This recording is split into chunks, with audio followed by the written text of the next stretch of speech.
In the hallway as well. Welcome to write down. I think that in a later portion of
At this time, I'd like to welcome you tonight. I thank you for coming out on this cold winter evening, or I guess it's still fall.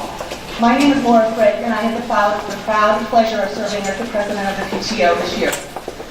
We are pleased to be able to work with the school in presenting this forum tonight so that we can all discuss the facilities. I would like to thank those PTO volunteers who are here who served dinner early or rearranged carpools to spend their evening with us as well. The PTO works very hard to enrich the educational experience of every student in Chagrin, and we hope that this discussion will help to lead us down a path that is right for these students and our community. I invite you to find out more about the PTO if you'd like by visiting our website, attending a monthly meeting, which happens to be tomorrow night, or volunteering within one of the buildings. Thank you again for coming, and at this time I would like to introduce Beth and Bracia, who will be our moderator for this evening. Thank you.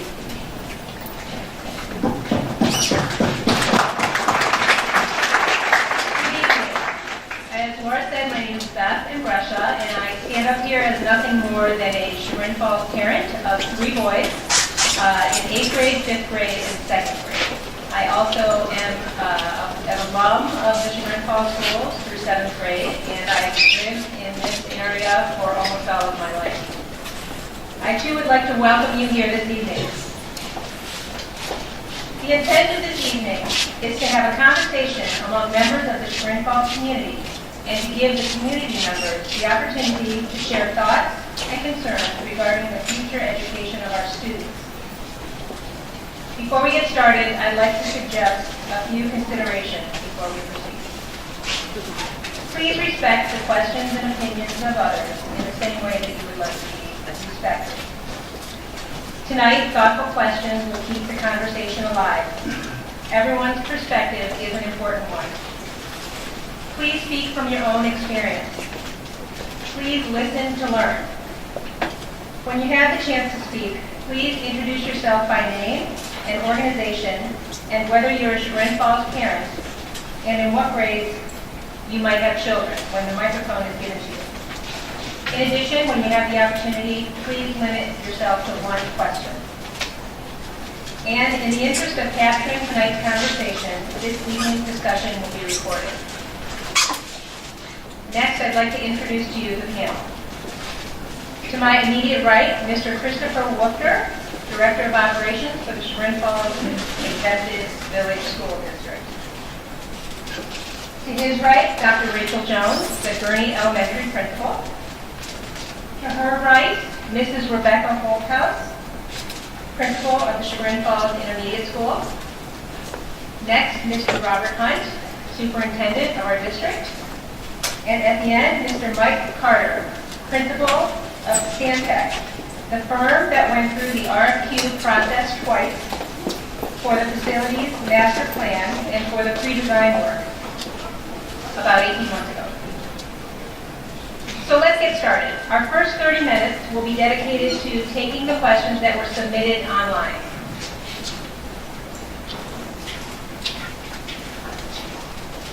Mr. Hunt, the district conducted a survey of the community. Based on those results, what does the community really want for its children? Good evening. I'd first of all like to thank Laura Frick and the PTO for sponsoring this evening and Ms. Imbrascia for facilitating the evening. Specific to your question, the district did conduct a survey in May of last year. Had about 900 responses to that survey. I think there's some big takeaways, and the survey is online. You can go look at the results. There's big takeaways for us. One, there was an overall identified need to address the facility concern at Chagrin Falls Schools, specific to the elementary. There was also an identified need to provide separation between students K-3 and students 4-6. And I think probably the most telling question, and the reason that so much conversation is necessary in this complex issue, is a question specific to the intermediate building of, would you like to spend more to renovate that building or move towards a consolidated campus? And the response was 40% said yes, 40% said no, and 20% were in between. Thank you.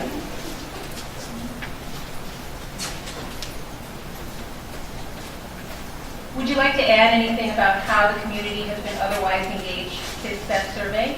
Sure. This process started about 18 months ago, and it really began with an interest for me as a superintendent to really understand the infrastructure issues that the district was facing, to work with the district treasurer and the Board of Education to help us prioritize our expenditures in terms of capital improvement.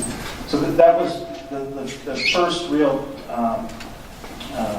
drive in going through the master plan. The second was to look at where the district needs to be in 5, 10, 15, and 20 years. It's gone on for about 18 months now. This is actually the 4th community meeting we've had to engage the community. You'll learn later tonight we're going to have 2 more coffees and conversations and an additional meeting on December 3rd to engage and continue the conversation regarding our facilities. Thank you. I'd like to direct this next question to actually the whole panel. The intermediate and Gurney buildings have been maintenance challenges for some time. Why go forward in this way now? Are the schools really physically broken? What's going on with safety and ADA compliance? And how do you know that there's really a need to engage in this process? Thank you, and glad to be here tonight. We've spent a lot of time looking at the intermediate school, and in our investigations, we looked at safety, accessibility for the handicapped, code compliance, ongoing maintenance issues, and what we discovered through that process is that there's a lot of things that can be done in the intermediate school, some of them at lesser expense, some of them at greater expense, but there's some really significant challenges, and the biggest of those is ADA compliance, or Americans with Disabilities Act. The building was built at a time when there really wasn't a concern about that, and there are multiple levels on each floor throughout the building. The 1914 original building connects to the 1947 building at the intermediate landing on each stair. So you have to go up or down 6 or 7 feet to get to the 47 edition from the 14 edition.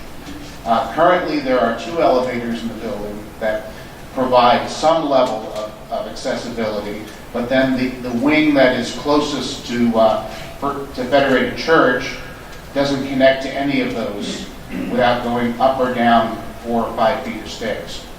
So we have a lot of challenges from an accessibility standpoint. The 1914 building, by its name, is 100 years old. It has served the district very well. The systems within it have outlived their usefulness. The building is heated only by a steam radiator system. The rest of the building, likewise, is a radiator system. So we're not getting a lot of exchange of fresh air in the buildings, which has a definite effect on school performance, on classroom performance. There are some spaces in there that don't have any natural light in them. There's a lot of different doors in and out of this building that need to be secured on a daily basis on all those different levels. So there's a lot of issues that we discovered in it. The building has, as I said, has served you well. It's a beautiful edifice in the village, but it doesn't function well as a 20th century or 21st century school. The rooms are long and narrow, smaller than we're used to. Most of the classrooms in that building are about 650 square feet. Today, we're building classrooms in the 800 to 900 square foot range. So there's a lot of challenges, but we've been engaged to do some, after our last session, to do some further studies on the intermediate school to see what could be done in a more detailed fashion than we've done today. I think I would just add, when you look at just infrastructure issues, heating, cooling, plumbing, there are issues throughout the building. I mean, everything from ability to flush toilets to extreme heat above 100 degrees in educating kids. In terms of the ADA, what does that mean in terms of education? We have examples of students with special needs that cannot attend the intermediate school. We have to retain them in Gurnee longer and then send them to the middle school because they cannot move around that building. Special education looks very different than it did when you and I went to school. It's the same infrastructure issues exist at Gurnee Elementary. I think I'll just let the principals talk about the teaching and learning component and how facilities or these facilities are currently impacting them. Before I go on to teaching and learning, I do want to say that telling to me last year when we had our intruder drill and invited the police to be involved in that was how unsafe our building is if we should have an intruder. For the teachers to make a decision for the children to run out of their classrooms, the hallways are so short that they could turn a corner. The cafeteria is, the students can't hardly get out of that cafeteria in order to get themselves safe if someone should come in. And the police informed me that if we would have an intruder, students that were locked down in their classroom could remain in their classrooms for up to 18 hours before they could clear our building. So for me, that was, in terms of safety, pretty awful for our children. So I think that's a consideration also. In terms of teaching and learning, I think our teaching staff does a wonderful job with our students and with the facility we have. We're confined to classrooms that aren't big enough and can't handle the technology that we're using on a daily basis. We struggle to collaborate with one another because our grade levels are separated by the building itself.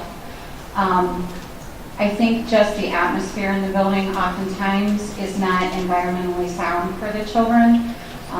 They spend more time with us in our building than they do at home. And I think it needs to be a place that's comfortable and healthy, a place where they can feel good and safe. Sometimes I don't feel that we're providing that for them in the facility we currently have. I'm at the intermediate school. No, intermediate school. I would echo a lot of what Mrs. Holthouse just said for Gurnee as well. We have safety issues in our building just because it's dated, and we have, if you've been in the building, there are hallways to what we would call back classrooms, and the hallways are really narrow, very skinny. So in the event that we had to evacuate buildings or move a large group of students through those thin hallways, we're really slowed down quite a bit, if not trapped back there. We have also a lot of plumbing issues in our building that cause restrooms and such to be shut down for long periods of time. Our water fountains are most often out of use, and we don't have heating and air in all parts of our building. One of the bigger problems we face, we have a number of interior classrooms with no windows, no natural light at all. That is, like Mrs. Holthouse said, when your child is spending more hours in that room than they are in your home, you want it to be comfortable. You want them to have natural light and the basics like that. And there's no flexible space for students to work in small groups or for classrooms to collaborate. We've simply outgrown Gurney, so to speak. If you haven't been there lately, we have a modular unit or a trailer in the back now that houses a couple classrooms, and we use what used to be some storage closets for small group instruction. So we've really outgrown the space over the last 10 years. There was another question posed online that I'll just stick in as long as you're talking about safety, and it is, I heard that there's no fire suppression system at either intermediate or Gurney schools. Could you tell us what that means?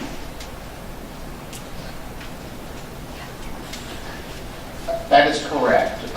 When those buildings were built, it was not a requirement for fire suppression in the buildings. Current code requires that you have that. What fire suppression does, sprinklers is basically what we're talking about. What sprinklers do in a school is they provide time. They're not there to put out a fire. What they're there to do is keep the fire from spreading so that the students have time to get out of the building safely. Modern schools and any school renovated in this period of time is required to be sprinkled. We'll have to bring, if we renovate either of the buildings or both, we'll need to bring them into full compliance with current code, and that would include sprinklers. It's a bit of a challenge, but it is a major safety issue because in the state of Ohio, since the requirement for sprinklers has been enacted, there has not been a death of a student by fire in the state of Ohio anywhere. So it is an important factor, but neither of the buildings currently have them because they weren't required to have them when they were built. Do we have sprinklers in the high school? No, middle school is the only building that has it. That requirement came in probably in the mid-90s. I think it was when they started requiring schools that. We'll get to some of these questions in a second. Well, the question was, when was the last refurbishing of the building? Now, the middle school work, the addition was done in 96, 97, so that would have been required. I don't think there was anything done, anything significant done in the high school for quite a while before that. There It is no wouldn't have been fire required to be put in the high school. All right, should we move on? We're going to get more to the structure of the buildings, and in particular, intermediate, a little bit later. Let's move on to an area that many people are curious about, and that's taxation and building costs. Mr. Hunt, what will it actually cost to build, and how will you finance building if you proceed? So you have a handout that has four scenarios that were investigated in the master planning process, and I caution you to Mike can talk about the square footage price and things of that nature, but those are approximate estimates.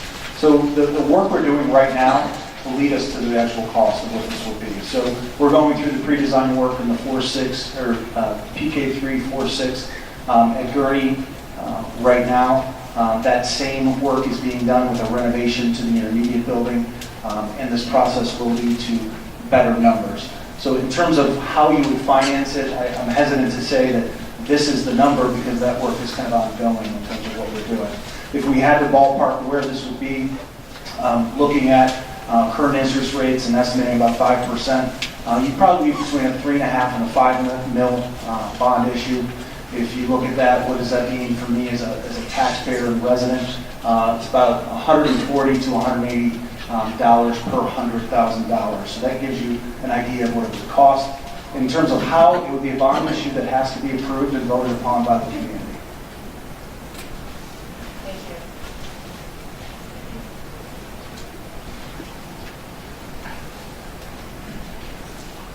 you. Another online question.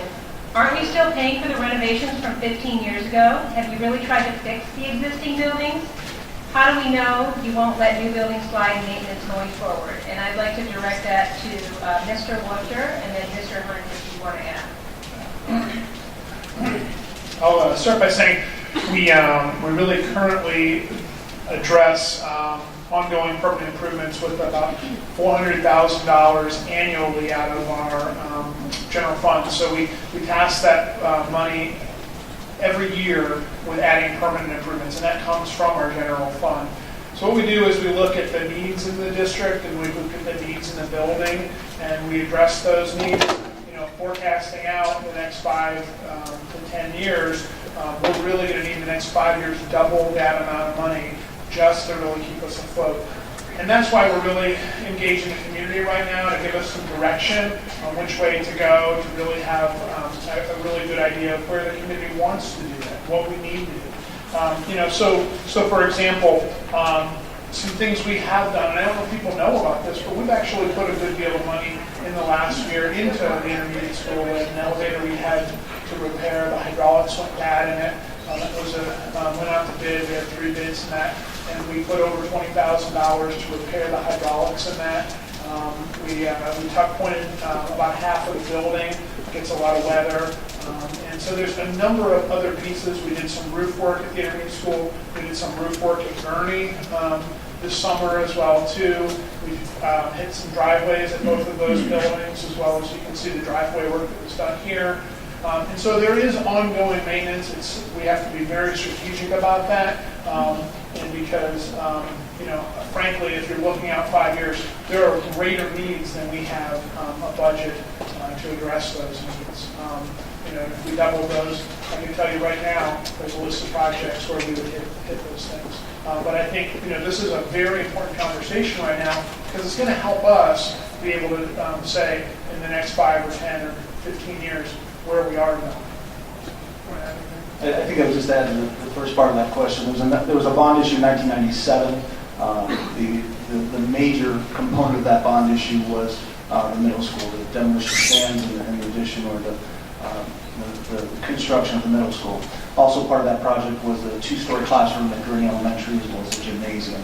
So in terms of, I think, specific to the question, those bonds were actually refinanced 2 years ago, I believe, now, and we were able to kind of accelerate or move up the date in which those would be paid off, and that would be 2022. The other point, Chris, because I've heard this a couple of times, that we haven't put money into these buildings, and I think the district has demonstrated that it has put money in terms of preserving these buildings. They've offered a good environment for 100 years for our students, and I think that part of the question is the why. Why are we having the conversation? We're having the conversation because that PI transfer isn't going to meet those needs going forward. So we've got to make some decisions on where we allocate those monies and do it in the right way. We need guidance from our community on, do we put a $500,000 roof on the intermediate building? Do we do $500,000 of paving at Gurney Elementary? Or is there a different vision and direction that we're going to go? And we have survived on that transfer for a long, long time, but we've described it and talked about it as a tipping point. We're getting to a point where that's not going to be enough. And the district has made the decision to allocate dollars to staffing, programming, and things that educate children, which is where we need to spend our money. However, this transfer isn't meeting the needs in terms of maintaining these capital improvements going forward. Thank you. Mr. Hunt, I'd like to direct to you as well. What are the tax implications if the intermediate school stayed in the village versus if the village saw an opportunity for redevelopment? And has the district explored options for returning CFIS, or the intermediate school, to tax rolls through creative redevelopment of the existing structures? So I guess I should start with, we're educators, we're not property managers or developers. So I can give you the information that I have. I think as a backdrop, we have about 40% of our students that come from the village, 40% come from South Russell. About 70% of our income tax currently goes to the village of Chagrin Falls. What does that mean in dollars? About $42,000 if you look at the teaching staff that's at Chagrin Falls Intermediate School currently. About $42,000 goes to the village of Chagrin Falls. If you include central office employees in that, that would be another $20,000. So about $62,000 in income tax. We did ask Mike in his study to do a pro forma of what that could be. And in terms of the information that we've got back, in terms of a repurposing of that building, in terms of economic development for residential use, the figures, projections looked at about $75,000 in income tax for the village due to construction workers during the renovation, and about $400,000 in property taxes for the village, with another $90,000 projected in income tax for the village. So approximately about $490,000 in the pro forma coming back to the village in terms of a repurposing of that. Thank you. Let's switch to talking about walking to school. I'm going to direct this question to Mrs. Holthouse. The intermediate school uses parks and places in town for science and field trips. Will you bus kids from Gurnee to other places to achieve the same end? And the intermediate school allows for increased independence of its students. How would that be able to happen if you were at the Gurnee site?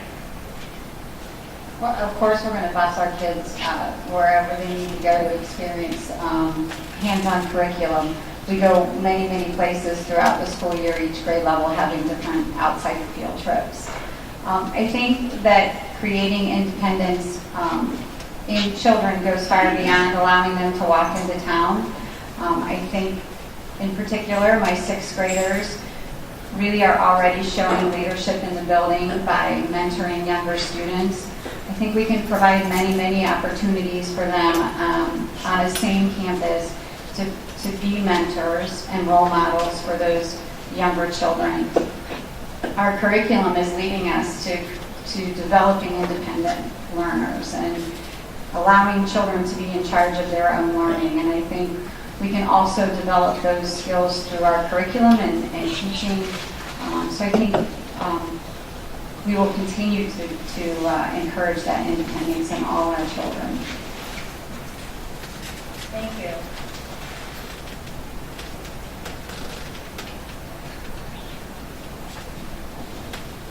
Mr. Hunt, why is there such a push to combine Gurnee and the intermediate school campuses if the cost is similar? I think one point here is we made the decision on recommendation of the Board of Education in November to really look at the costs related to the renovation of the intermediate school. So we've had a very clear number on what that cost comparison is. We had an estimate, we shared this at the first meeting, it would be between 20 and 25 million. So if you use that number, the costs aren't really that similar.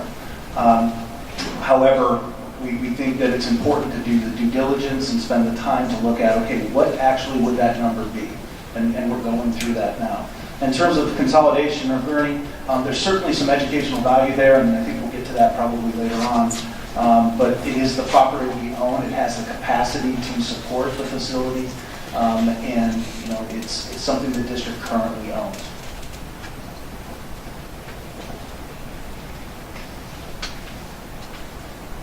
Okay. We're going to switch to Gurnee and talk a little bit about its location further.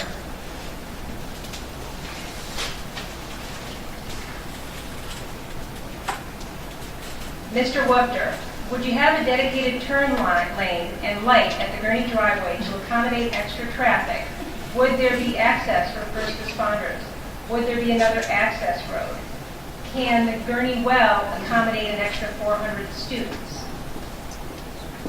I'll go ahead and talk about the site logistics, and we'll hold on the well question, I'll answer that in a second. But first of all, I think when you look at Gurnee right now, you've got 2 lanes coming in and 1 lane going out. We certainly have enough room to do 2 lanes going in and 2 2 lanes going out on that property. The other piece, when you look at Gurnee, is the school sits pretty close on the site. When you redesign the site, you look at the site, you look at all those things as well too. So you look about where the site sits, separating bus traffic from student traffic. If you had 2 schools on that site, how would you design the cars? How would you design the lot? And so a lot of that stuff is being explored right now too. The answer of whether there's a light out there, that's really a question that would have to, be answered as we're going down the process with South Russell. We talked with the village of South Russell, I emailed back and forth, and there's obviously some studies that go into that. But one of the key pieces is designing traffic so it gets off the road and onto the site, and then design on the site so that it flows well. If any of you have done drop-off or arrival, have been here in the morning, the 712 campus is actually housed just as many students as you would if you had a combined campus out there, plus there's a lot more drivers here, and you circle around the site and go in and out. It's not, it certainly is doable there. It's just a matter of logistics and thinking through pieces. I don't know if you want to add any more to that, Mr. Carter, at all? Sure. We are in the process now of looking at, how the traffic flows in and out of that site, how we handle drop-off traffic and bus traffic, which we want to keep separate. Right now, they're not quite totally separate. And look at how we can get that queue to be pretty much all on site rather than being, spilling out onto Bell or creating traffic problems there. We will be engaging South Russell in the discussion of how that traffic flow works as we move through the process. And I'll answer the water piece too. We have currently 2 wells there. They're 80 feet deep. Those wells hit what they call the Pottsville Aquifer. There's a Berea Aquifer, and if any of you have water, you know about the Berea Aquifer. It's about 300 feet down. We're currently exploring with the EPA and the USGS with hydrologists the idea of going down to that deeper aquifer.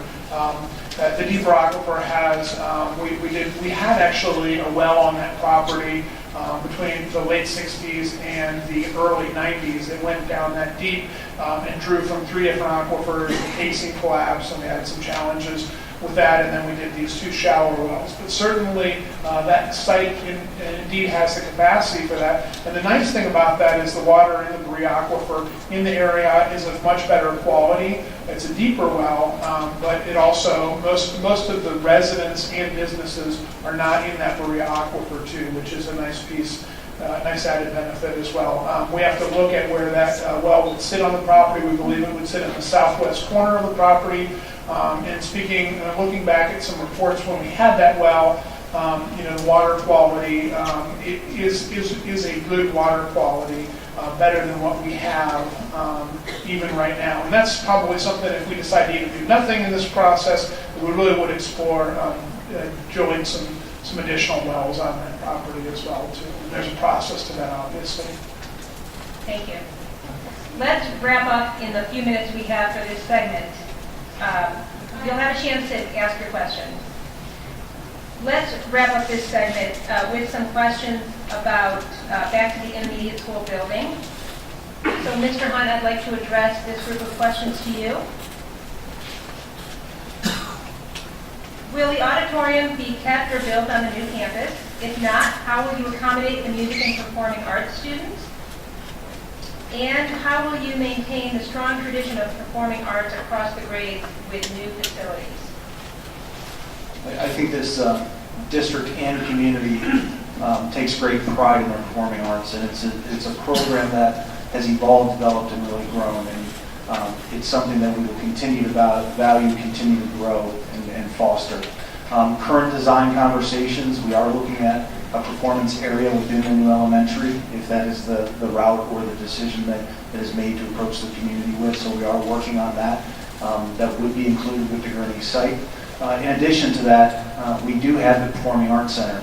Would it have the same schedule that we currently have in terms of how we schedule our plays? No, but it could support our elementary program in terms of the drama program that we currently have.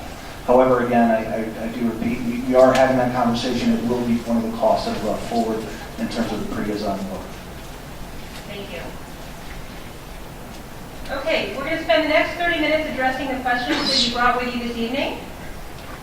If you have some questions as we go through this time period, there are still more note cards, so you can grab those. If you're not comfortable asking a question later with the microphone, you'll also have a chance to write your responses or your questions, and they'll be posted online along with the answers to your questions. So with regards to the Walking and Safe Routes program, I think I'll start with Mrs. Holthouse and then maybe Mr. Hunt thereafter. Won't moving the Safe Routes program, won't moving the schools destroy the Safe Routes program, which is award-winning? And what percentage of the students attending the intermediate school walk?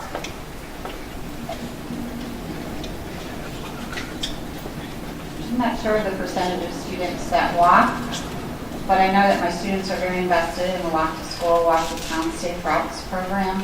I think that the group of people that I work with through that program, they will work with me to creatively keep it going at a different campus.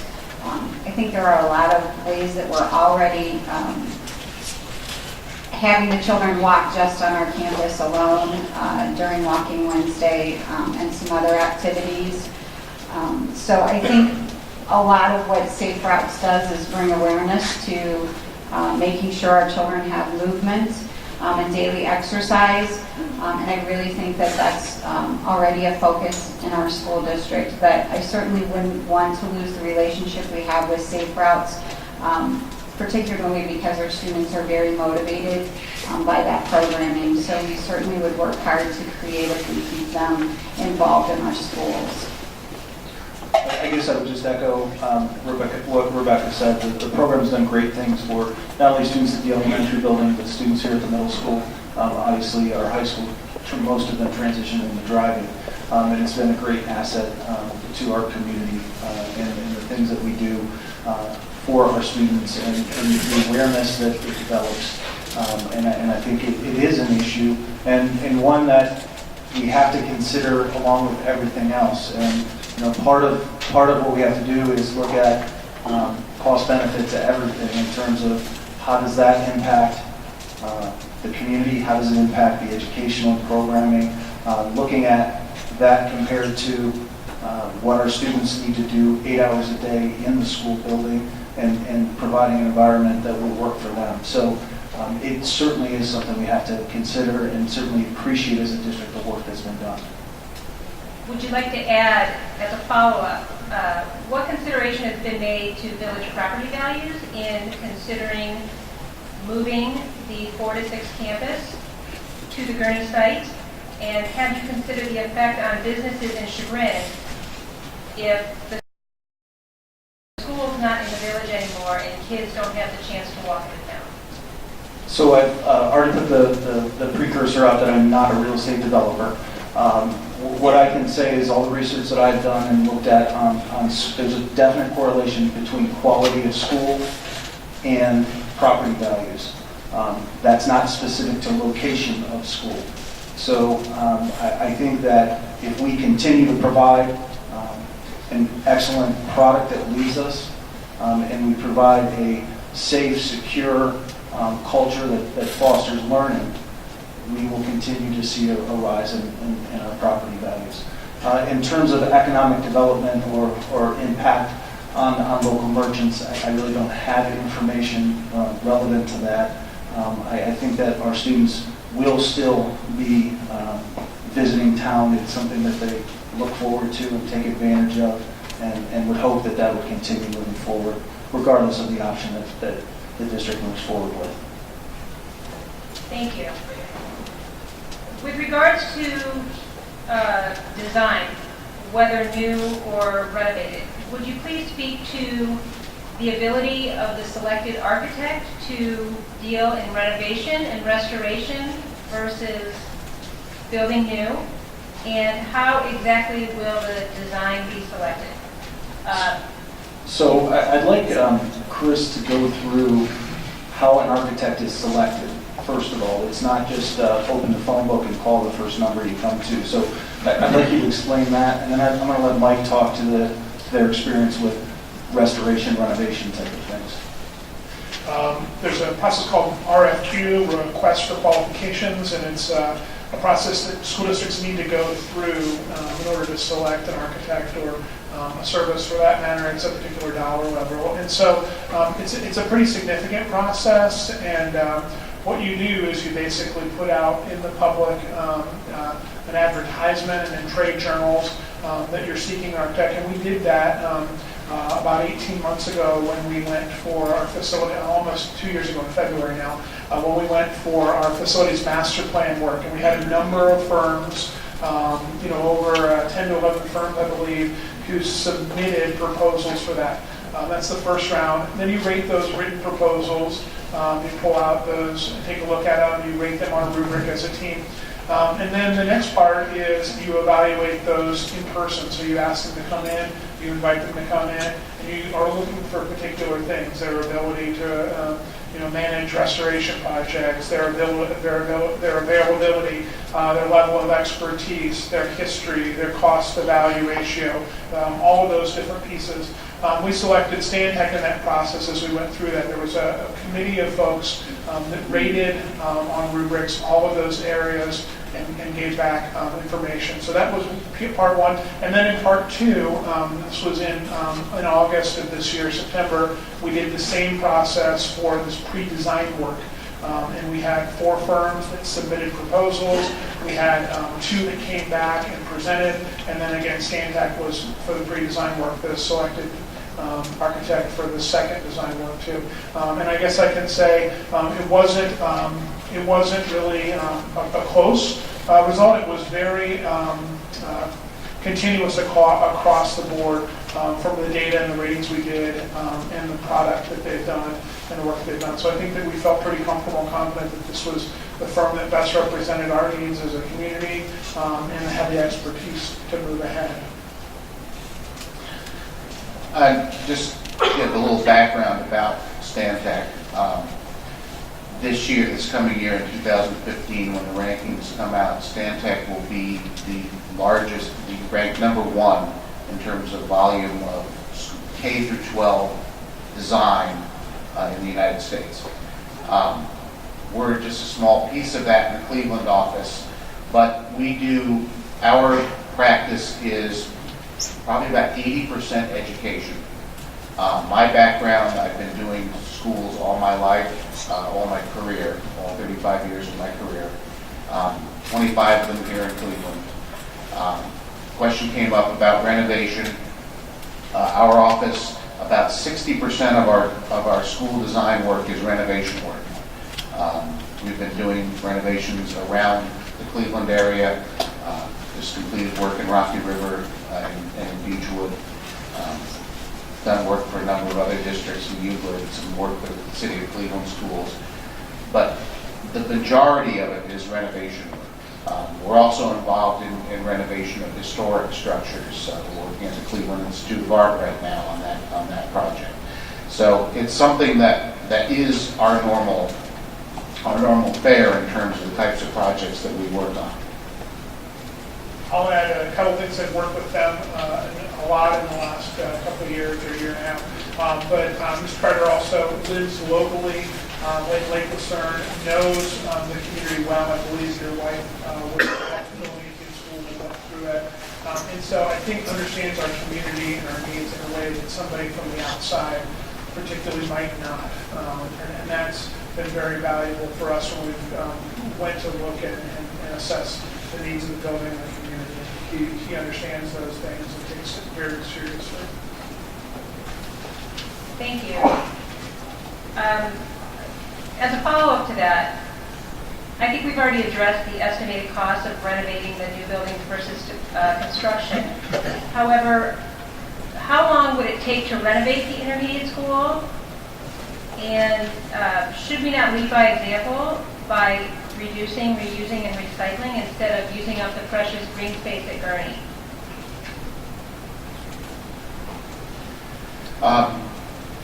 The concept of of reusing spaces is one that we feel very strongly about. But we want to reuse them intelligently.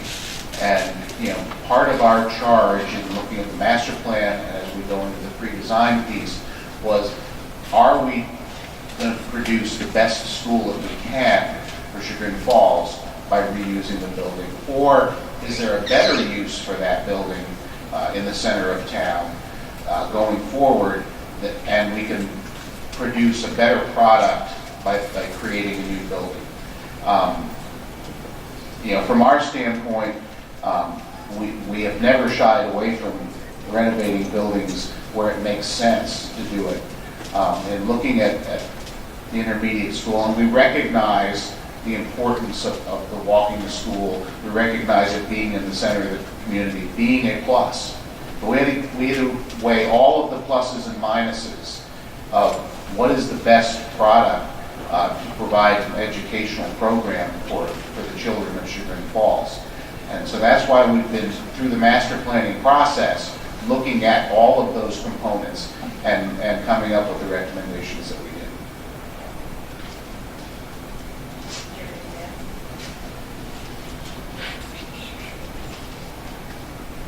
So as a follow-up on funding for restoration or renovation, has the district explored using historic tax credits? Do you expect there might be grants available for such a renovation? Let's leave it at that. So after me not being a real estate mogul, I'm not an expert in historic tax credits as well, but we have done our due diligence there, and we continue to do our due diligence. To oversimplify this, you have to, one, be old enough. We certainly are old enough. Two, there's an economic development component to those. Probably our biggest issue to overcome is prior use. There's stipulations with historic tax credits and prior use, where essentially to leverage historic tax credits, we would have to put a 65,000-foot addition on our building to access them, because you can only use 50% of your building for prior use. So there are a variety of hurdles, that being the main one. Mike, you're well versed in this as well, but my understanding that is the main implication. We have recently talked to even somebody, the legislator, who was talking about potential changes down the road to free them up for nonprofits, but I don't think it's a good option right now. There's also the option of entering into an agreement where you're essentially renting the building back from someone, leasing it back, and then you try to unwind that lease at the other side of that. We've already been presented case law where that's been challenged and not supported by the IRS, so there's implications there as well. But it is certainly something we've looked at, we'll continue to research, and we'll consider every opportunity.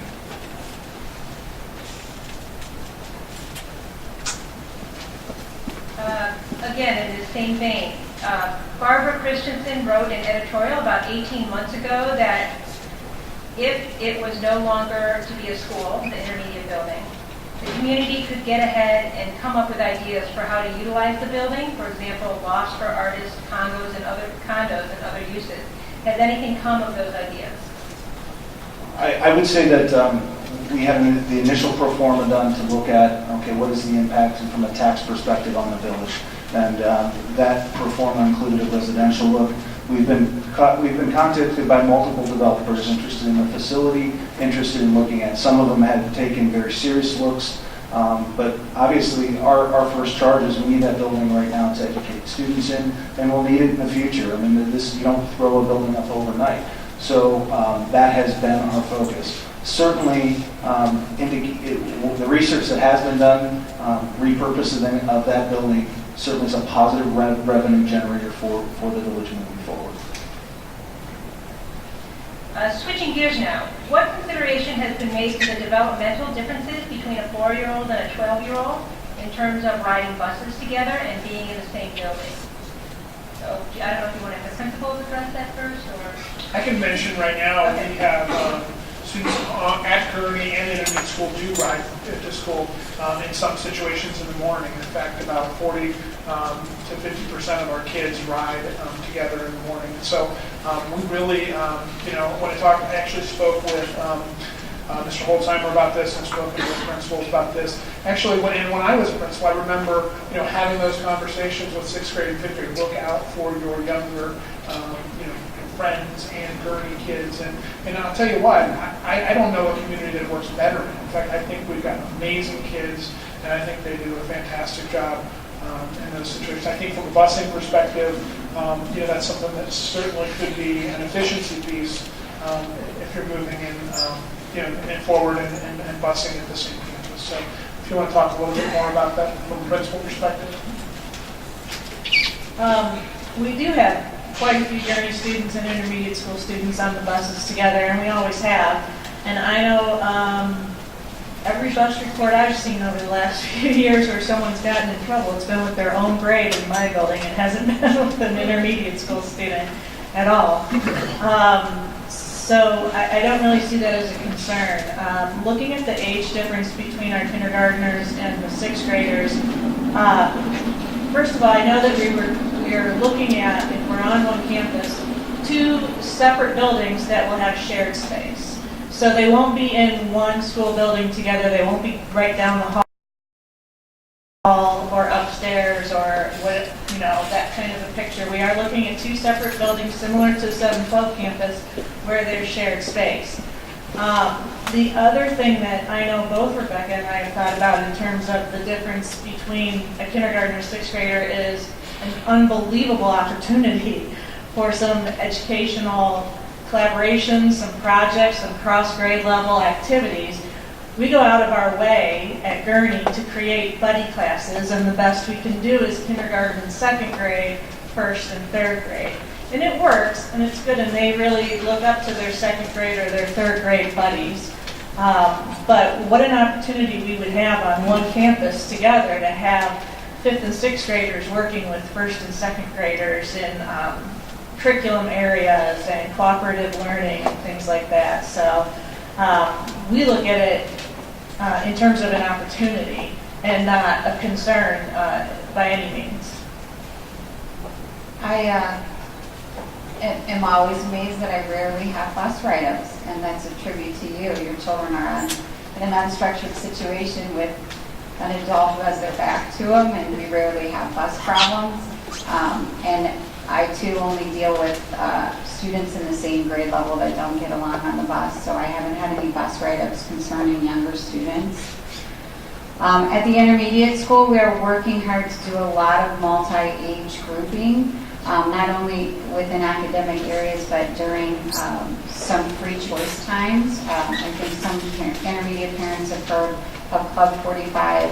And just last Friday, we hosted a writing forum where all our students moved the entire day in multi-age groups in different sessions. And that's so important in creating community.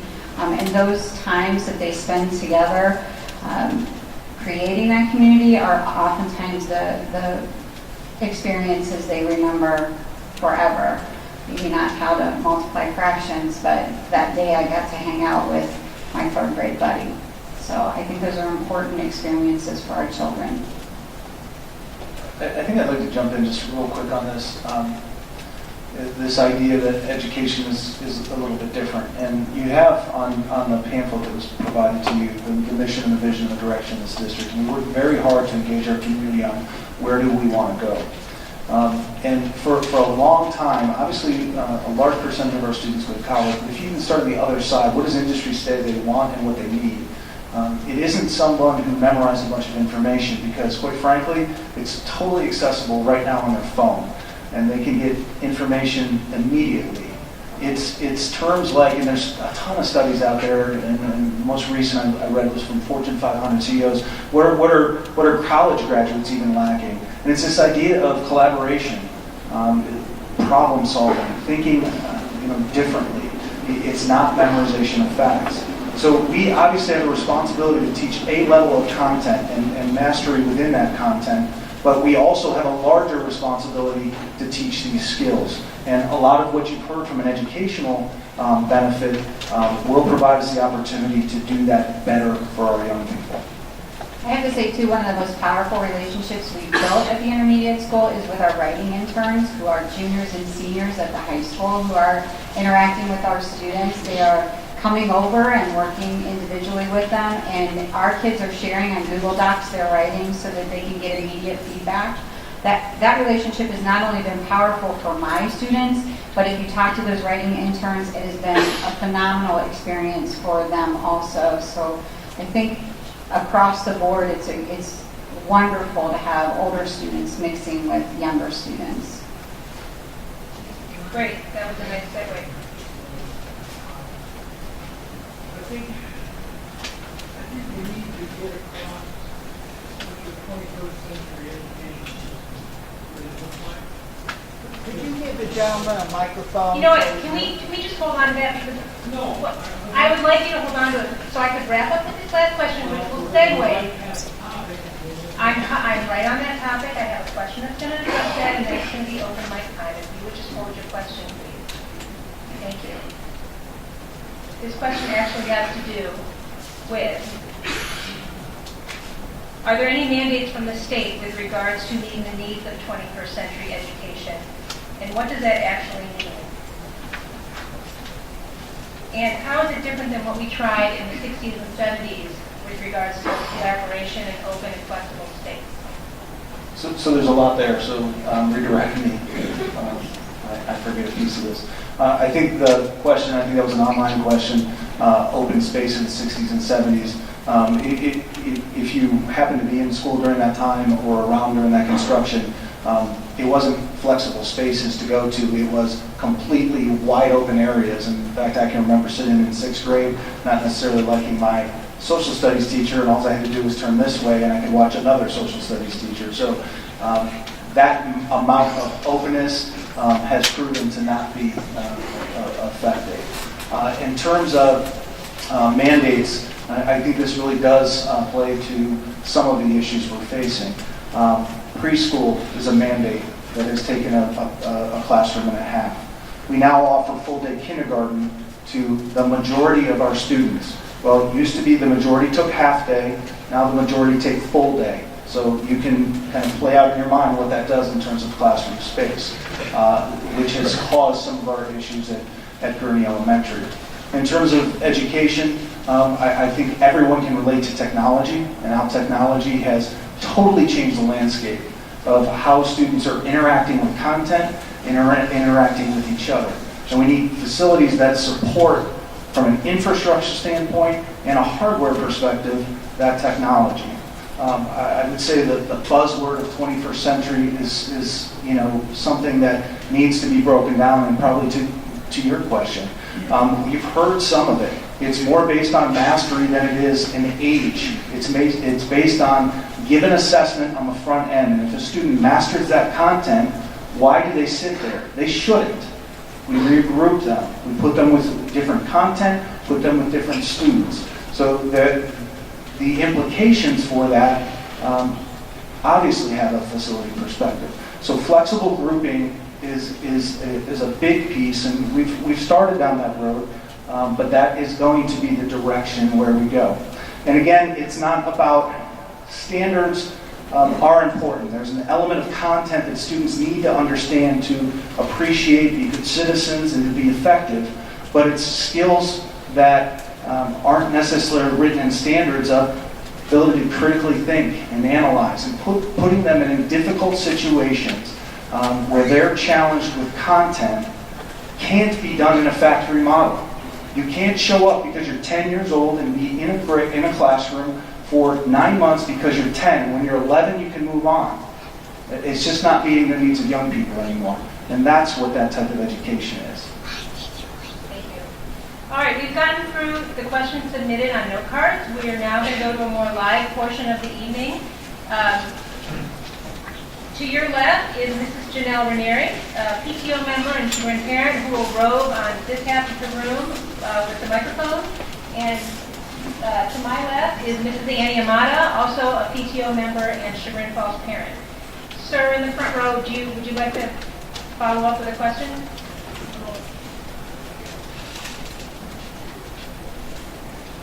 There you go. Could you stand, please? Okay. Thank you for your information there, because I think you needed to get that across. In order for us to buy into your program, or also to understand what your needs are for the renovation of facilities, we have to know what your must-do list looks like. And gee, well, wish we could do this as Yeah, well. can I correct you? This isn't mine. No.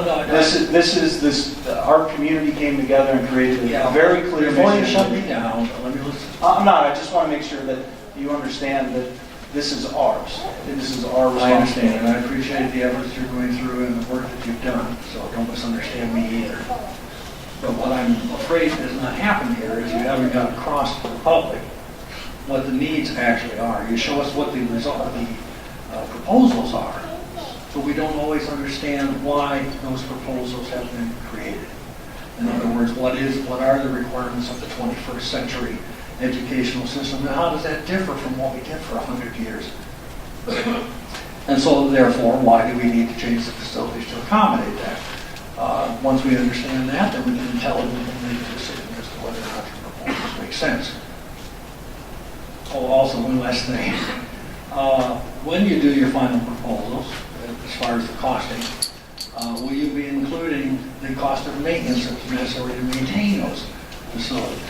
So that we don't have a situation where we run into this poor fellow having no money to work with, such as a middle school.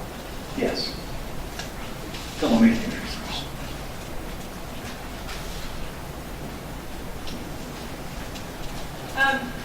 Mr. Hunt, do you want to just add what is, if there's anything else with regards to the state on obligations, or were you able to express that before?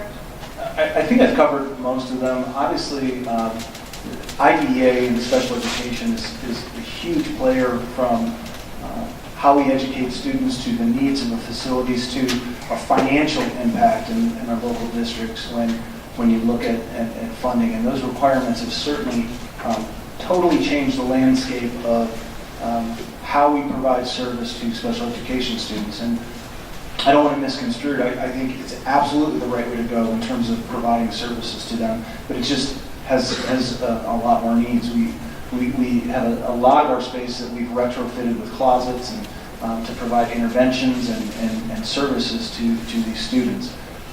So I think that's the main one that I wanted to get across. Let's take a question from this. Yes, okay.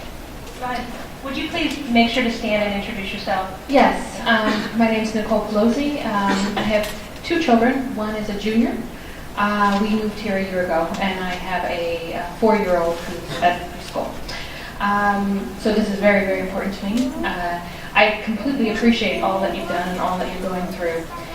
My question was basically, how exactly will the scenario be chosen?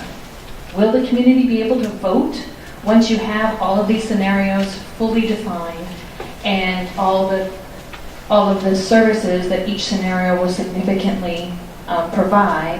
How will we actually pick a scenario? So, I was actually quoted in the Spring Valley Times last week. I think the last sentence, at the end of the day, this community makes its decisions because they do goes to a vote. In terms of the scenarios, it's data gathering and conversations like tonight that help us understand the direction we need to go. Ultimately, these will come together, hopefully by the January 20th, to provide the unknowns in terms of costs and things of that nature and what it could look like. And that will go to the Board of Education, and we'll make a recommendation in terms of what should move forward, if anything should move forward, and then the question of when.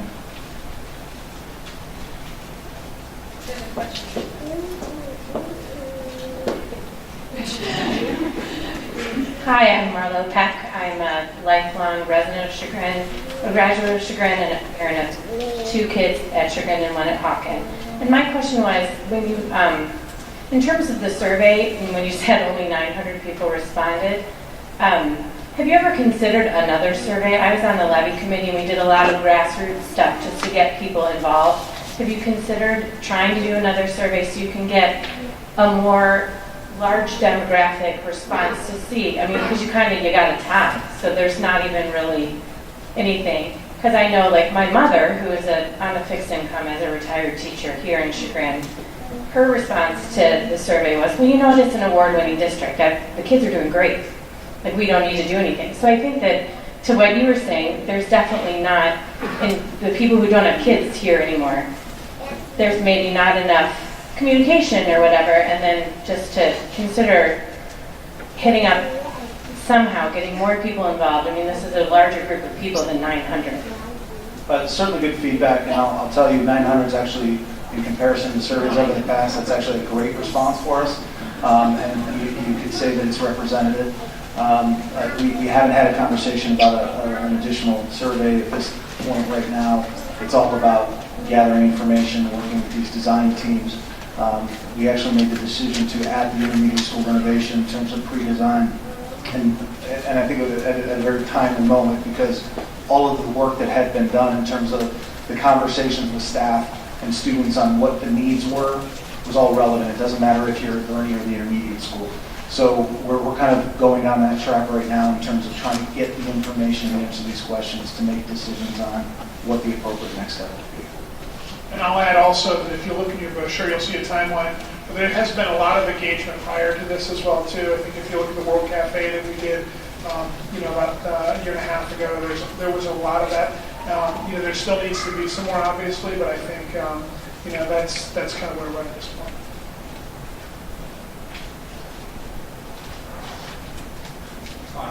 Doug DiLava, I have a freshman son, a South Russell resident.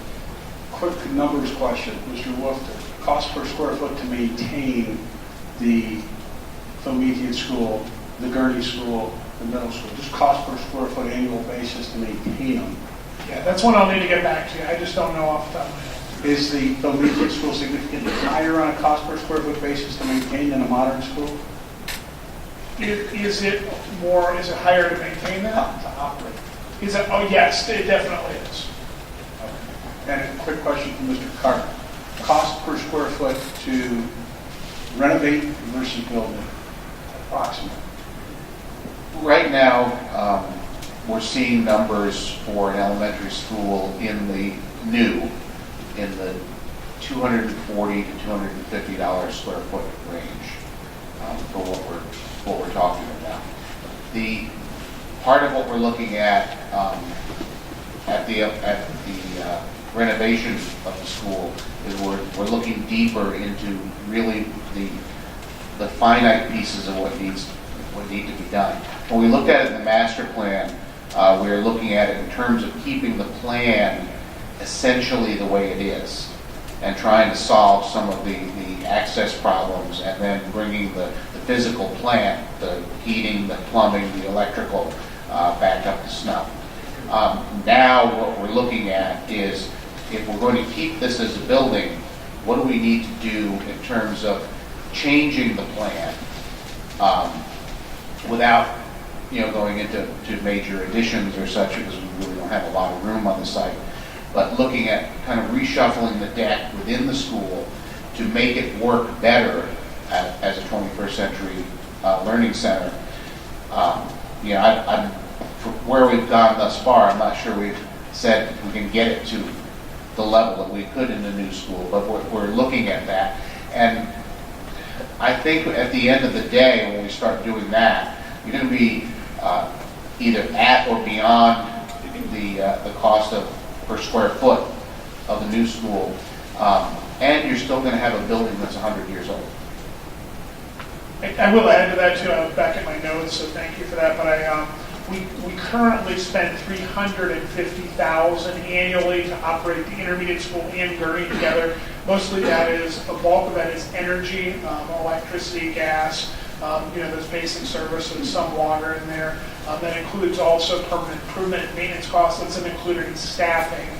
We would realize some staffing reductions in costs in a consolidated building, and we would definitely realize some aspects of energy consolidation in a consolidated building, and more than anything else, just efficiency as well. And I guess that $350,000 is it doesn't include a number of aspects of maintenance that really we're kind of holding in the pipeline once we get to a good decision point as well too. So, that's not a good forecast of going forward in 2 or 3 years. It's kind of historical in the last 2 or 3 years, if you will. So,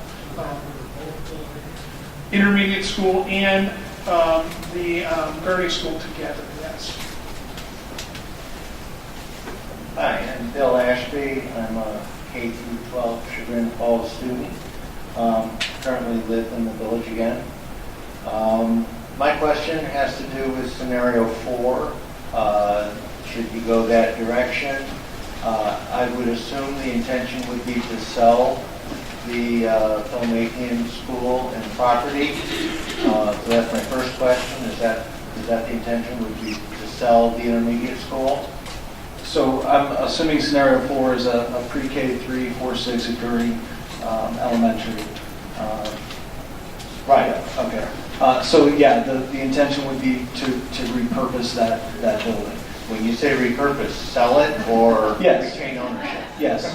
Yeah. Now I would say under that scenario, yes. But the pre-design work that we have added is not only the renovation of the intermediate schools of 4, 6, but also to cost out the retention of the 1914 section, the gymnasium, the auditorium, the 1914, initially looking at central offices, retention of those 2 components. And in that scenario, with a new pre-K 3, 4, 6 at Gurney, the district would still retain that property, if that is the scenario that went forward. Has it been considered just outright selling that entire property and make all new construction at the Gurney site and abandon the intermediate school site altogether? And if so, what kind of revenue or what kind of sale price would that bring into the district by selling that property?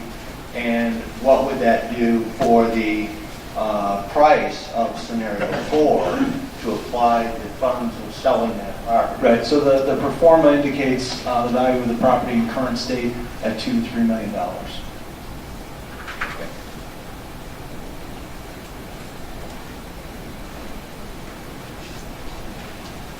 Hi, my name is Meg Lynch, and I've been K through 12 in Chagrin schools, and I attended every school: Gurney, Lewis, Sands, the intermediate school, the high school. I guess just not this school.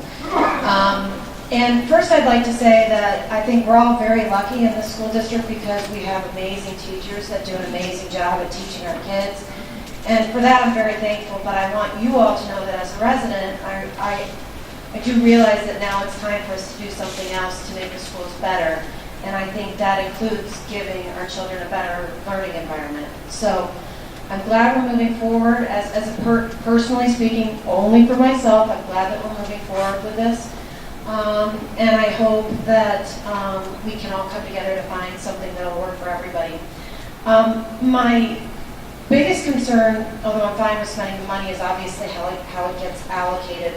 One of the things that I noticed was that there's money that seems to be on one of these pages, but not in any of the numbers about using some of the funds for some stuff at the high school.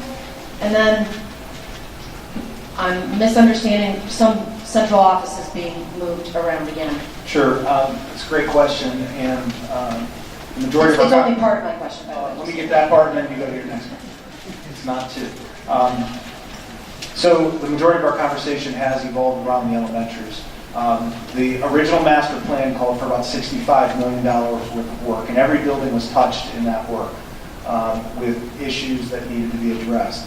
The decisions were made early within the facility committee and then Board of Education to pursue pre-design work on certain areas within the plan. So they're also doing pre-design work on the high school media center and entrance, which would impact the current high school office. So they would be relocated down to what is currently central office, if that plan were to go forward. Also, the retention of the 1997 wing at Gurney, so that's the two-story wing at Gurney, to then, place central office. So that those costs are also being investigated. through the pre-design process. But are not included in any of the figures? In scenario They're not in one, those two, three, four? scenarios. Okay.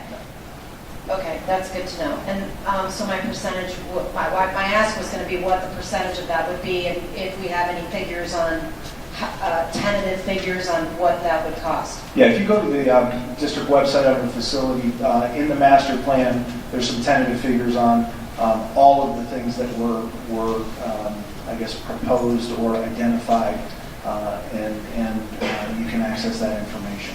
Okay. And then secondly, for the Gurney portion, the new Gurney portion, that if we did a K through 6 up there, are we talking about all of that being done where the fields are now? Is that tentative? Is it just talk? Are we sure? You know, in my mind's eye, I've already jumped a little bit to that, and I'm curious to understand a little bit more about that Sure. portion. I'll have Mike respond to placement in terms of where they're at, and then I'll respond to, I'm sure the next question would be fields and what that looks like. You knew I had a part 3? So we're in the process of looking as to where the best spot is for the school on the site. What we do know is that we need to keep the existing gurney in operation until the new school is done. So that piece of ground down there is off limits.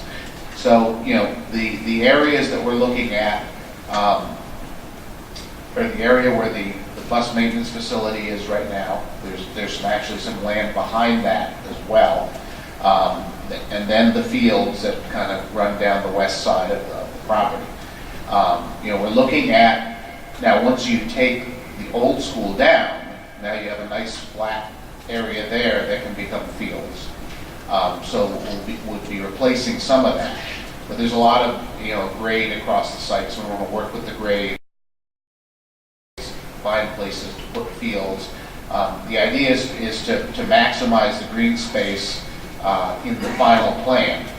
So that's what we're looking at in terms right now, in terms of where is the best place to put it in terms of maintenance of green space, getting traffic in and out of the site, providing parking, and of course in a new plan, we also have to plan for runoff. You know, the state has put regulations in place that the runoff on that site can't be any more than it is now. Matter of fact, they prefer it if it's less. So that we have to control the runoff as it comes on that site. So there'll be some detention areas that are also in there. So we have to plan for all of those as we work through the process. In terms of, and I do want to backtrack, the other piece that's in that master plan was a redesign of the bus garage, and we're getting that cost as well. Obviously, if it does end up there, we need to move the bus garage, so that number is coming as well. That'll be something that, I'm sorry to interrupt you. Sure. That'll be something that has to be done. What we're talking about, the high school doesn't have to be done. Correct. If we were to vote for that scenario that I spoke about, the bus allocation or reallocation would have to be done. Correct. The high school does not. Correct. Then let me speak to fields. We did, about a month ago, I went to South Russell Village Council and just updated the council on our current planning in terms of where we were at. And I also inquired about the potential for a partnership to use an allocated piece of the Muggleton Park for field space. And I believe they have either 10 or 11 acres that they control and have the opportunity to redevelop. We certainly have not taken those conversations to the extent of exactly what that would look like, but I think that it's fair to say that they were very receptive to a possible partnership in terms of the need to relocate those fields. We just have about 10 minutes left in our evening, so I want to, if anyone has a burning question, now's your chance, and then we'll have a wrap-up. But I also want to reassure you that if your question doesn't get presented this evening, you're welcome to write it down and leave it, and it will be answered on the district webpage. So, I have one. Yeah, go ahead. Hi, my name is Matt Aaron. Tiffany. We moved here from out of state and specifically chose Chagrin because it is a walking community and offers walking opportunities for us and our children that are going into school. And as you start taking these opportunities away, it makes the community a little less attractive to us. And other communities with really great educational systems around here look kind of the same. And I get the message that we need a new school system. The current environment isn't good enough. But kind of taking the, I guess, money factor out of the equation, if we were to go with the complete renovation of the current 2 schools, would you as educators be able to do your job just as effectively as if we went with building one new school? You know, I think I spoke with Mike a little bit. You want to talk a little bit about looking at the renovation piece at the intermediate school, and maybe that would be as far as maybe some of the thoughts and limitations at this point? Sure. At Kearney. Oh, no, intermediate Oh, school. the intermediate school. Yeah. Looking at the intermediate school, you know, there are some opportunities definitely to improve what's there.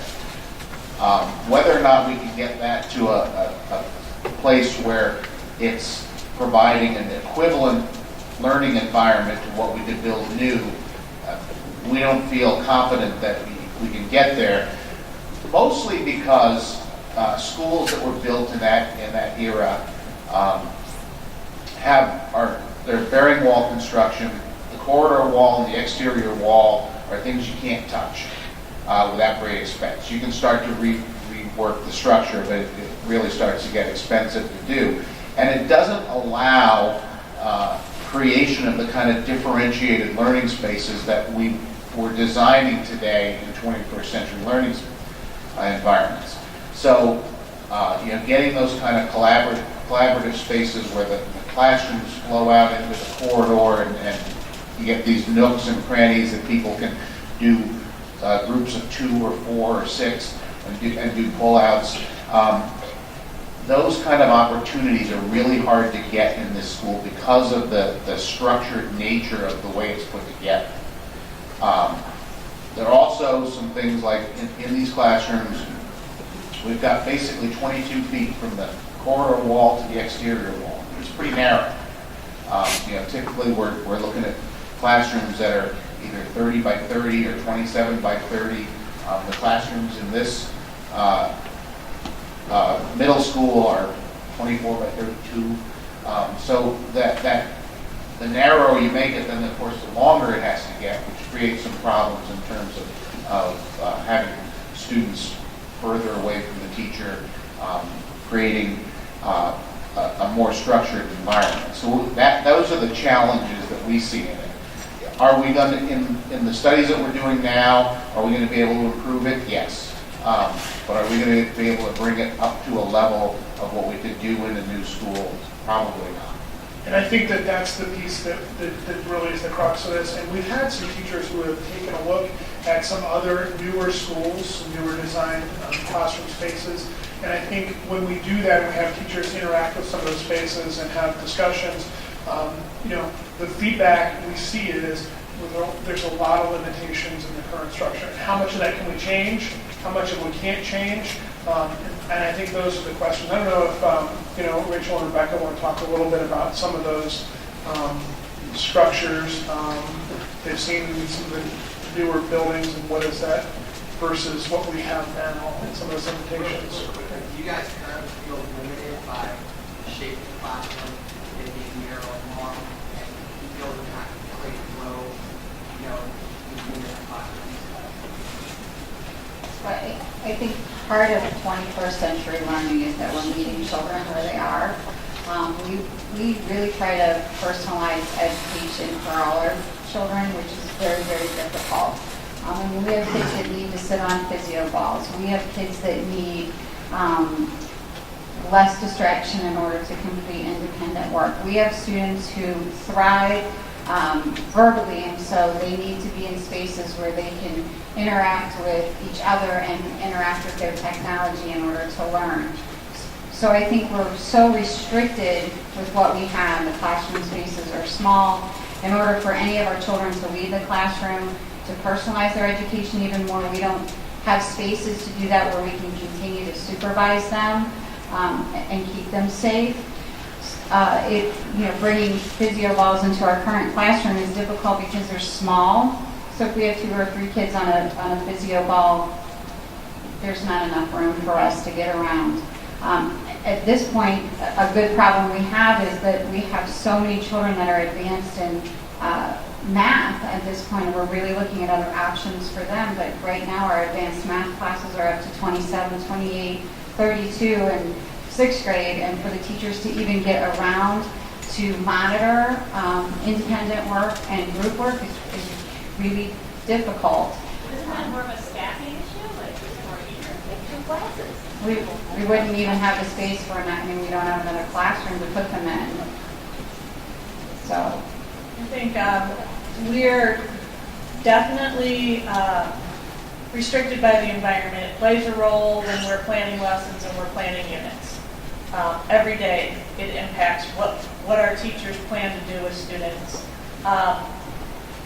Whether it's the size of the classroom or having no flexible space for a small group to work, the acoustics, interior classrooms with no windows, traffic in the hallways, the traffic pattern often during high traffic times, like before lunch and recess periods, it really impacts learning, teaching and learning in the building. Where our encore classes are located or have to be located also impacts things that students are able to do. We don't have a large space. If we wanted to bring certain grade levels or groups of classes together, we're restricted to only certain times of day when we're not setting up for lunch in the cafeteria or when lunch is over and Miss Rosie has a chance to clean the cafeteria because the gym is in use virtually all day and there's no other large space. I know in terms of staffing, I don't have a place to have a staff meeting in my building. I don't have a space in my building large enough for my staff to all sit in grown-up chairs and have a staff meeting where they can actually work together in teams. So a lot of times, almost all the time on staff meeting days, you'll see me running from room to room to meet with this group of teachers and this group of teachers and this group of teachers. Or we meet in a room and everybody's standing and I just make a few announcements and then they break up. So teacher collaboration is another challenge that we have. So I think when we visited some of the schools recently, we were fortunate enough to visit schools with some of the teachers from both of our buildings, and we visited schools that were recently renovated. And the teachers really appreciated the creativity that went into the renovations and going through those buildings and thinking, oh, it's great how they made this space or they shaped this space or the way they're using this space. And then towards the end of that day when we entered new facilities, brand new facilities, it was completely different. The looks on their faces and the opportunities that they could see opening up with just not being restricted by the walls around them was amazing.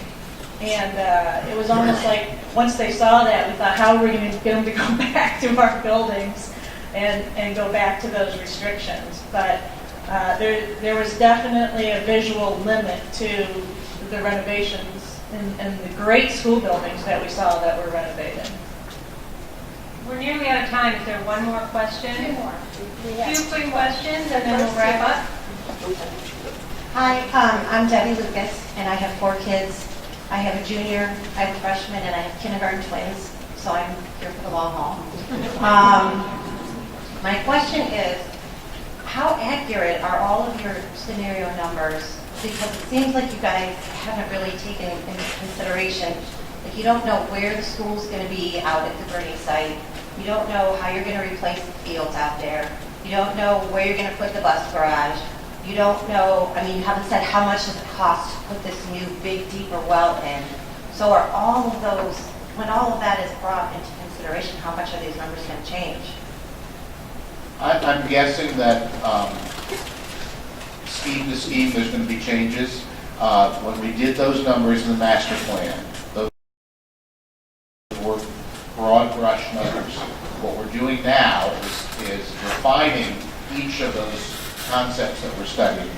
You know, we studied, I think, hard 9 of them in the master plan, and then there were some other subsets of those. But we're looking more at really just 4 things now. So we're trying to look harder at those now that we've zeroed in on those schemes, looking at more the detail of those. So because when the district goes on the ballot, whatever that is, they need a number that they can rely on.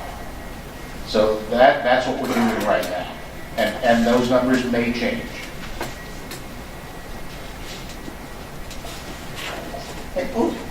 Thank you. My name is Lydia Champlin, and my children have gone through the school, graduated from the high school here. And I have a couple questions I've been alluded to a little bit.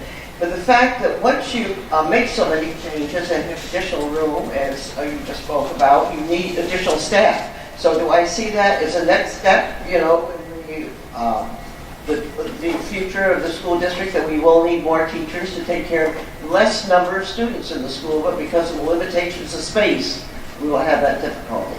My other question is, if you thought, well, we need a large capital investment for additional buses, if you have all the K through 6 kids riding buses, and personnel to man those buses, or woman those buses. Yeah, actually, we've looked at the buses. In fact, we have no new buses where we consolidate runs, and so we actually might run efficiency, use less gas, probably use less buses, not more, because we would combine runs. And so that would really be a plus for us as far as efficiency goes on the bus. Okay, thank you. Yeah. Excuse me, go ahead. Oh, and to I think your first question, enrollment projections, we're currently down 2 FTEs coming, which is full-time equivalent. Sorry, we speak in education jargon too often, due to enrollment. And we think that we have a fairly consistent enrollment, the little dip right now, and we don't anticipate additional staffing based on this, this plan. The other thing I was concerned about, but apparently the teacher on the right answered my question. As far as the administration and board can often project what they think the future should be. Have you included both your professional staff and your non-professional staff in the designing and planning of this major project? So for every one of the projects that we talked about doing pre-design work, there's kind of a lead team, and those are made up of teachers from each of the buildings, administrators from both buildings, to do the site visits, to talk about programming, to talk about what we need here at Chagrin, because it's different than maybe what a school 5 miles away needs. So they have been engaged in that process. Thank you. Thank you for having meetings like this, too. So we need to wrap up, and we're a little past the time that we said we'd keep you. I'm just going to recap what we've heard this evening, and then I'll hand it over to Mr. Hunt to leave you with some final thoughts. We've talked about revising or renovating the existing buildings versus building new. We've addressed the costs of the projects in both directions, addressed funding, property values, effect on the village economy or culture. We've talked about how the community has been engaged, walking to school. We've covered 21st century education and safety, design, and I think in doing so, we garnered a lot of information, and as Mr. Hunt said, the decision of what's going to happen is really in the hands of you all and those who live in the community. And so I encourage you to continue to learn and listen and be as informed as you can be as we go forward. And take advantage of every opportunity that you have for the district to educate you. And keep asking your questions. I'd like to thank our panelists, Mr. Woofter, Dr. Jones, Mrs. Holthouse, Mr. Hunt, and Mr. Carter. And Mr. Hunt, would you please close us out? Sure. I'd just like to thank, again, the PTO for sponsoring this, for facilitating this evening, and all of you to attend, or for attending. I would like to say tonight doesn't need to be an end. The the conversation needs to continue. I'm going to throw some dates at you, and we will post all of this on the main page as well. December 3rd, we have a community meeting. The focus of that meeting is to solicit feedback on pre-designed concepts and needs from the community in terms of these facilities. So that meeting will be at 7 p.m. in the Performing Arts Center. We have 2 coffees. We did receive some feedback that there were some parents that had child care issues that would like to come to meetings but they couldn't at night. So we have 2 coffees that you're welcome to attend as well. Wednesday, December 10th in Sands Community Room, and then Friday, December 12th in the Intermediate School Library. Both of those are from 9 to 10, and we'll continue the conversation, soliciting input and getting feedback. In terms of timeline going forward, all of the pre-design work that we've talked about tonight is ongoing. There'll be an update to the Board of Education at the work session on January 5th, and we anticipate real firm numbers on January 20th with all of these options and some decisions in terms of what are the next steps at that point. So thank you all for taking an interest in this conversation. Also, I would say email anyone on this panel if you have a specific question relevant to their area.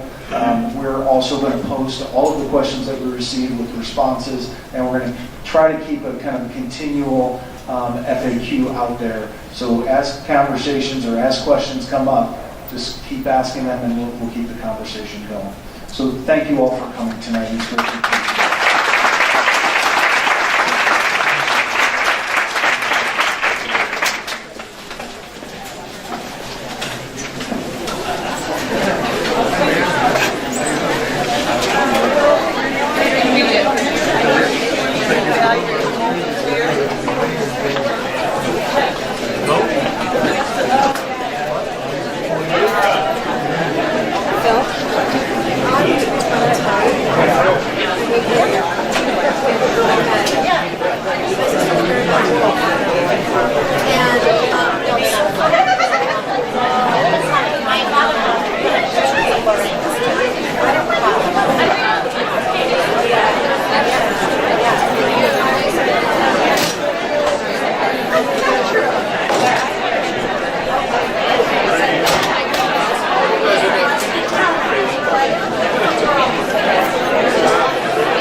say